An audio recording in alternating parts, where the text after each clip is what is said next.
सभी इतनी बड़ी मुसीबत में फंस चुकी है। अब कैसे बचाएगा ईशान, क्योंकि आने वाले एपिसोड में तो हम लोग यही देखने वाले हैं कि किस तरह से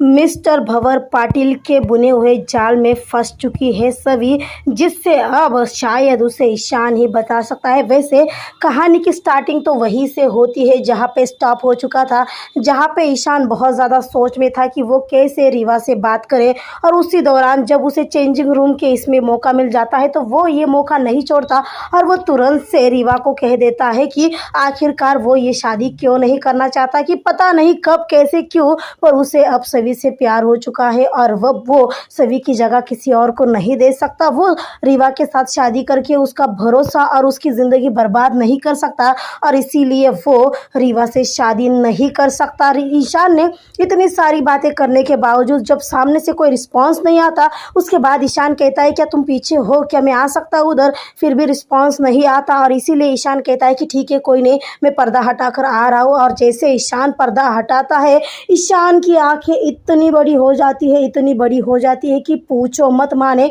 उसे बहुत बड़ा झटका पहुंच गया। वैसे झटका पहुंचने वाली बात भी थी क्योंकि सामने रीवा नहीं थी, सामने अक्का साहेब थी। और जैसे कि मैंने पहले कहा था कि वही होने वाला है अक्का साहेब का इमोशनल ब्लैकमेलिंग, और अक्का साहेब ने भी वही किया। वैसे तो अक्का साहेब को देखने के बाद ईशान पूछ लेता है कि अक्का साहेब आप यहाँ पे क्या कर रही है, जिस पर अक्का साहेब सवाल का जवाब देती है कि मैं तेरा घर उजड़ने से बचा रही हूँ क्योंकि तू ये जो करने जा रहा है ये गलत है। ईशान बहुत समझाने की कोशिश करता है अक्का साहेब की कि नहीं, वो रीवा से शादी नहीं कर सकता है, पर अक्का साहेब भी हार थोड़ी मानने वाली होती है। वैसे टेलीविजन की माएँ अपनी बात मनवाने के लिए जो ट्रिक लगाती है वही ट्रिक अक्का साहेब ने लगाई है, ये कहते हुए कि रीवा का पहले भरोसा टूटा था और अगर इस बार ईशान उसको दोबारा से एक बार तोड़ देगा तो वो इस बार सिर्फ उसका भरोसा नहीं टूटेगा बल्कि वो खुद टूट जाएगी, वो मर जाएगी, वो जिंदा लाश बनकर जीने पर मजबूर हो जाएगी। और ईशान को ये सब अक्का साहेब नहीं करने देगी।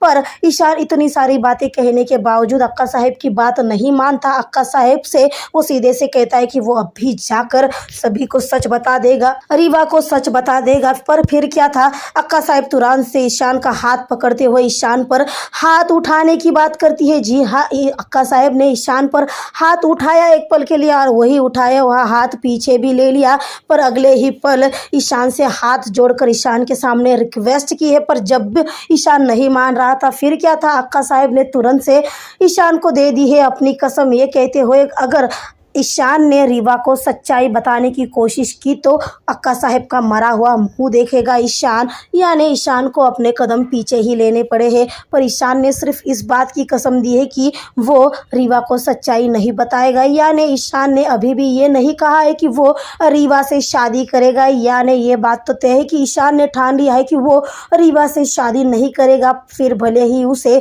सच ही क्यों ना छुपाना पड़े कि आखिरकार वो शादी क्यों नहीं करना चाहता। तो वही हम लोग देख पाते हैं कि किस तरह से सभी एक गाड़ी में बैठकर सारे पौधों के साथ जा रही होती है और उसी रूट से आ रहे होते हैं ईशान और रीवा। और उसी दौरान रुक जाता है सिग्नल, जिसकी वजह से दोनों गाड़ियां रुक जाती है। वैसे तो काफ़ी सारी गाड़ियां होती है पर हर बार की तरह इत्तेफाक हो जाता है और ईशान और सभी की गाड़ी आमने सामने आ जाती है। और उसी दौरान जब सभी पेड़ के पौधों को, उन फूलों के पौधों को हाथ लगाते हुए सोचने लगती है कि कितनी अजीब बात है कि कुछ देर पहले यही पौधे उसे कितने प्यारे लगे थे, क्योंकि उसे लगा था ये पौधे ईशान ने भेजे हैं। पर जैसे ही ये पौधे भंवर पाटिल ने भेजे ऐसा उसे पता चला है, ना जाने क्यों ये फूल भी उसे कांटों की तरह लगने लगी है। और उसी दौरान वो फूल को छू लेती है और वैसे ही जैसे छूती है वो फूल टूट कर सामने हवा के झोंके से बहते हुए जाने लगता है। और गेस व्हाट, बहकर वो जाता भी कहाँ है, वो ईशान के कंधे पर जाकर बैठता है, जिसे काफ़ी प्यार से ईशान देखता है और हाथ में ले लेता है, जिसे देखने के बाद रीवा के चेहरे पर भी काफ़ी अच्छी मुस्कान आती है और वो कहती है वाह कितना क्यूट है ये, कितना प्यारा सा फूल है। और वो सामने देखती है, ईशान भी सामने देखता है कि आखिरकार ये फूल आया कहाँ से, पर सामने सभी होती है। फिर क्या था, ईशान की आंखें बड़ी हो जाती है तो वही रीवा का चेहरा उतार जाता है और वो कहती है कि फिर से ये आ गई तुम्हें ढूंढते हुए, जिस पर ईशान कहता है प्लीज़ तुम चुप हो जाओ, अब ये यकीनन एक इत्तेफाक ही है। जिस पर रीवा मुंह बनाते हुए ईशान के हाथ में जो ईशान ने फूल पकड़ा था वो उठाकर बाहर फेंक देती है। और उसी दौरान वहाँ पर एक साइकिल से एक काफ़ी बूढ़ा इंसान आ जाता है, जिसके साइकिल पर विट्ठल रुक्माई की मूर्ति होती है, उनका फ़ोटो होता है, जिसे देखने के बाद ईशान को अपने और सवी के शादी की बात याद आती है। वैसे रीवा ट्राई कर रही थी कि ना जाने कब ग्रीन सिग्नल लगेगा और कब वो वहाँ से निकलेंगे, और होता वही है जैसे रीवा कहती है वैसे ही ग्रीन सिग्नल लग जाता है और वो दोनों वहाँ से चले जाते हैं। तो वही हम लोग देख पाते हैं कि किस तरह से भंवर पाटिल पुलिस स्टेशन में आ जाता है, और जिस वजह से उसे पुलिस स्टेशन बुलाया गया था, यानी एक इंसान की वजह से जिससे अरेस्ट किया गया था, उसकी वजह से इमरजेंसी उसे बुलाया गया था। फिर क्या था, सभी से दूर होने का सारा इल्ज़ाम उस इंसान पर लगाते हुए भंवर पाटिल उस इंसान को मारने का ट्राई करता है। पर जब वो इंसान कोशिश करता है भंवर पाटिल से माफ़ी मांगने की, तब भंवर पाटिल कहता है चल ठीक है तुझे भी माफ़ कर देते हैं, पर उससे पहले तुझे जिसमें फूल हो और उन फूलों के ज़रिए प्यार हो ऐसा कोई सॉन्ग तुझे गाना होगा। वो इंसान बहुत माफ़ी मांगता है, बट भंवर पाटिल उसे चिल्लाते हुए गाना गाने पर मजबूर करता है। वैसे वो इंसान गाना गा भी देता है, काफ़ी बदसूरत मतलब काफ़ी बेसुरी आवाज़ थी, पर वो भी भंवर पाटिल को काफ़ी प्यारी लग रही थी और उसी का सॉन्ग भंवर पाटिल सुनने लगा था। उसी दौरान उस पुलिस स्टेशन की कांस्टेबल वहाँ पे आ जाती है, ये कहती हुए, जिसका नाम आशा है, ये कहते हुए कि सर आप ये क्या कर रहे हैं, जिस पर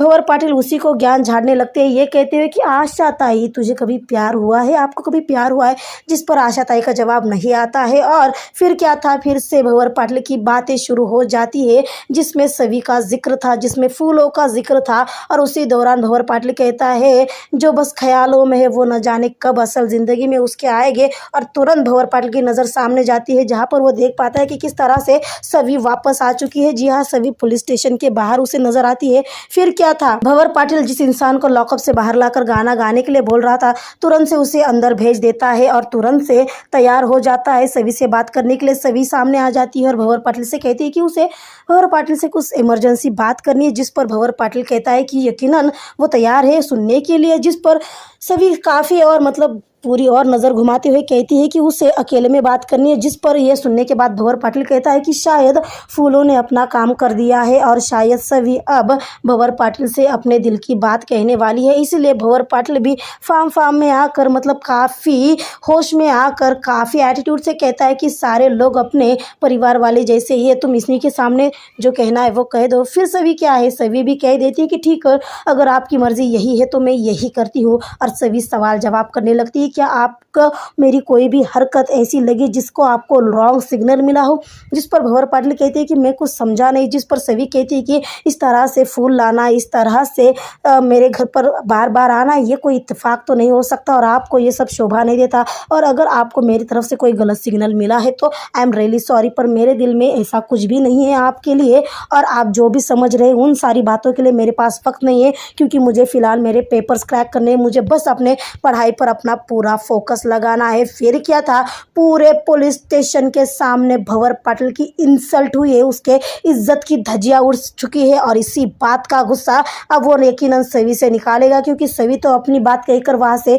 चली जाती है। जिसके बाद आशा ताई उनसे फिर से पूछ लेती है कि उस लड़की ने इतना सब कुछ कह दिया आपसे और अब चुपचाप खड़े देखते रहे, जिस पर भंवर पाटिल कहता है अरे आशा ताई तूने कभी प्यार किया है, यानी भंवर पाटिल का वही पागलों वाला अंदाज। तो वही हम लोग देख पाते हैं कि रीवा गाड़ी में आकर बैठती है ईशान से, ये कहते हुए कि उसे काम के चलते थोड़ा सा लेट हो गया है, और इसी दौरान वो देखती है कि ईशान का काफ़ी उतरा हुआ चेहरा देखती है, और वो ईशान से कह देती है कि इतना चुप क्यों हो, कम से कम बोल तो दो क्या बात करनी है। जिस पर उसे याद आता है कि ईशान को सभी के बारे में कुछ बात करनी थी, और इसीलिए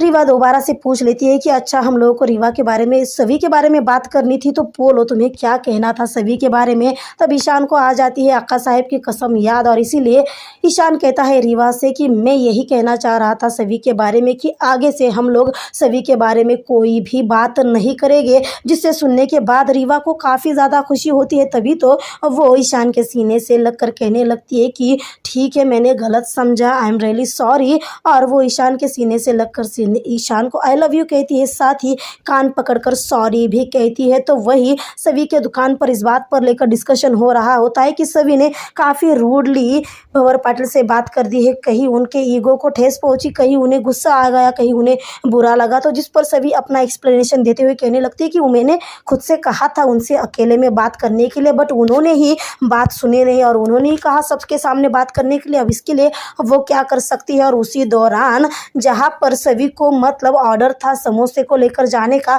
उसी की तैयारियां सभी कर रही होती है क्योंकि उसे 100 समोसे इमरजेंसी पहुंचाने होते हैं। वैसे इस बात के लिए हरिणी कहती कि तुझे ही क्यों जाना है, क्योंकि शुक्ला जी भी तो जा सकते हैं। जिस पर सभी कहती है कि नहीं, जिस मैडम ने ऑर्डर भेजा है उन्होंने कहा है कि उन्हें सभी ही आनी चाहिए क्योंकि उन्हें आगे बहुत बड़ा ऑर्डर भी देना है और इसीलिए सभी को ही जाना पड़ेगा। वैसे सभी की ये सारी बातें भंवर पाटिल वहीं से यानी सभी की दुकान से थोड़ी सी दूर होकर सब कुछ देख रहा होता है और उसके दिमाग में कुछ ना कुछ तो तिगड़म चल रहा होता है। ये उसके हरकतों से साफ नजर आ रहा होता है। तो वही हम लोग ईशान के कमरे में देख पाते हैं कि ईशान अपने कमरे में खिड़की के पास खड़ा होकर वही सभी ने दिया हुआ कफलिंग्स का गिफ्ट अपने हाथ में लेकर याद कर रहा होता है कि कितनी रूडली उसने सभी ने लाए हुए गिफ्ट से नाराज होकर वो गिफ्ट एक्सेप्ट तक नहीं किया था जिस टाइम पे सभी उसके सामने होती है। और उसी दौरान वहाँ पे अक्का साहब आ जाती है हड़बड़ी में कि तू तैयार है भी या नहीं। और उसी दौरान हम लोग देख पाते हैं कि अक्का साहब को देखते ही ईशान कितना नाराज़ हो जाता है,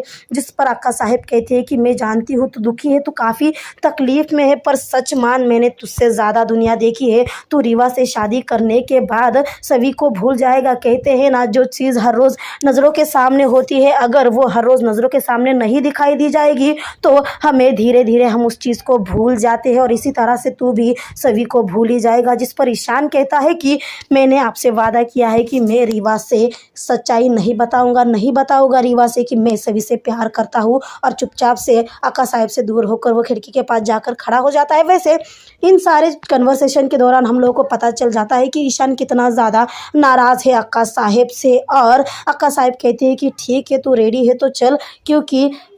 रीवा के माता पिता डिनर के लिए तेरा वेट कर रहे होंगे, क्योंकि रीवा और उसके माता पिता के साथ आज ईशान को डिनर के लिए जाना होता है और इसीलिए ईशान को रेडी होकर ईशान जा रहा होता है। तो वही हम लोग देख पाते हैं कि सभी अपने समोसे का ऑर्डर लेकर उस घर में आ चुकी होती है जहाँ पर उसे बुलाया गया था, पर काफ़ी सुनसान जगह होती है, जिसे देखने के बाद सभी के मन में एक पल के लिए डाउट आता है कि काफ़ी सुनसान जगह है और काफ़ी डरावनी जगह है, पर अभी ऑर्डर तो लेकर जाना ही पड़ेगा। और क्योंकि आगे चलकर काफ़ी बड़ा ऑर्डर मिलेगा तो इसलिए यकीनन सभी को जाना ही होगा। इसलिए सभी जैसे तैसे अंदर जाती है, घर खोलकर जाती है तो वहाँ पे कोई भी नज़र नहीं आता। सभी को सवाल आता है कि भाई उन्होंने तो कहा था कि सामने ही बड़ी सी पार्टी होने वाली है, पर यहाँ तो कुछ भी नहीं है और किस तरह का फंक्शन होने वाला है इस बात का अंदाज़ा नहीं था। सभी अंदर तक जाती है तब उसे गाने की आवाज़ सुनाई देती है और जब वो अंदर जाती है तब नज़र आता है बहुत बड़ी पार्टी जो कि बस बॉयज़ और गर्ल्स में हो रही होती है, जो कि इनलीगल थी। जहाँ पर गर्ल्स और बॉयज़ होते हैं यकीनन इस पर रेड पड़ना तो जायज़ था और ये सारी प्लानिंग सोची समझी प्लानिंग थी भंवर पाटिल की और इसी जाल में फंस चुकी है सभी, क्योंकि वहाँ सभी आ ही चुकी थी। वो पूछताछ कर ही रही होती कि जिस मैडम ने ऑर्डर दिया है आखिरकार वो है कहाँ। सभी अंदर जाकर पूछताछ करने लगती है कि जिन मैडम ने उसे ऑर्डर के लिए बोला था वो कहाँ है। उनका नाम चैताली था। उनके बारे में बार बार पूछने लगती है और कहती कि मैं ऑर्डर लेकर आई हूँ समोसे का। जिस पर जिस लड़के से और लड़की से बात कर रही होती है सभी, वो लड़की हंसने लगती है सभी पर, ये कहते हुए कि पार्टी में समोसे कौन लाता है। जिस पर वो लड़का कहता है भाई समोसे हो या कुछ भी हो पार्टी में तो सब चलता है। और वो सभी के हाथ का बॉक्स लेकर वहाँ से चला जाता है और सभी यहाँ वहाँ उस औरत को देखने लगती है जिसने ऑर्डर किया था। बट उसी दौरान आ जाते हैं पुलिस जिन्होंने रेड डाल दिया था और वो सभी को अरेस्ट करने की बात कर रही होती है, जिसे देखकर सभी काफ़ी ज़्यादा शॉक होती है और वो वहाँ से जाने लगती है। तो तुरंत वही आशा ताई जो कुछ देर पहले भंवर पाटिल से बात कर रही होती है वो सभी के सामने होती है, जो सभी का हाथ पकड़कर सभी को अरेस्ट करने की बात करने लगती है। जहाँ पर सभी कहती है कि मैं इन लोगों के साथ नहीं हूँ, मैं तो बस समोसे का ऑर्डर लेकर आई थी। फिर क्या था, वो लेडी कांस्टेबल वो आशा ताई सभी को ही सुनाने लगती है और जब सभी जवाब देने लगती है तब वो छोटी सी बात पर सभी पर हाथ उठा देती है। वैसे उसका हाथ उठाया हुआ हाथ सभी के गाल तक जाए इससे पहले वहाँ पे भंवर पाटिल हीरो बनकर आकर वो हाथ रोक लेते हैं, ये कहते हुए कि आप ये क्या करने जा रही है। और जब वो घूम कर देखता है कि किसे थप्पड़ मारा जा रहा है तो ऐसा नाटक करता है जैसे वो सभी को वहाँ देखकर काफ़ी शौक है और वो सभी से कहने लगता है कि आप यहाँ क्या कर रही है। जिस पर सभी एक्सप्लेन करती है कि सर मैं यहाँ इनके साथ नहीं हूँ, मैं तो बस अपना ऑर्डर लेकर आई थी। फिर क्या था, भंवर पाटिल कहता है कि मुझे आप पर विश्वास है पर इन लोगों को विश्वास नहीं है। अब कैसे होगा, अगर आपको अरेस्ट किया जाता है तो आपकी पढ़ाई रुक जाएगी, आपका IAS बनने का सपना रुक जाएगा, केस हो जाएगा, अलग से लोगों को पता चलने के बाद बदनामी होगी वो अलग ही। यानी भंवर पाटिल ने पूरी तरह से कोशिश की है सभी सभी को इस पल में डराने की और सभी के लाख बताने के बावजूद भी भंवर पाटिल ने सभी की बात नहीं मानी है और सभी को जबरन अरेस्ट किया गया है। वैसे ये सारी सोची समझी हुई साजिश थी भंवर पाटिल की, जिसके बीच में सभी पूरी तरह से फंस चुकी है। अब क्या है, सभी को जाना ही पड़ेगा पुलिस स्टेशन में, जहां जाकर शायद भंवर पाटिल सभी के साथ कुछ ऐसा करने वाला है जो उसे नहीं करना चाहिए। शायद वो सभी पे कुछ चार्जेस लगाएगा या फिर सभी के साथ कुछ गलत कर देगा या फिर सभी को मजबूर कर देगा कि सभी ने जो कुछ भी भंवर पाटिल से किया है उसके लिए वो भंवर पाटिल से माफ़ी मांगे। वैसे ये बात जैसे ही ईशान को पता चलती है, इस पर ईशान कैसे रिएक्ट करेगा ये तो हम लोगों को अपकमिंग एपिसोड में ही पता चलेगा। तब तक देखते रहिए गुम है किसी के प्यार के अपकमिंग एपिसोड, क्योंकि अपकमिंग एपिसोड में हम लोग देख पाएंगे कि इस तरह से ईशान जाएगा रीवा के घर पर डिनर के लिए और शायद उसी दौरान उसे सभी का कॉल आ जाता है। ये कहते हुए सभी का नहीं, सभी की खबर मिल जाती है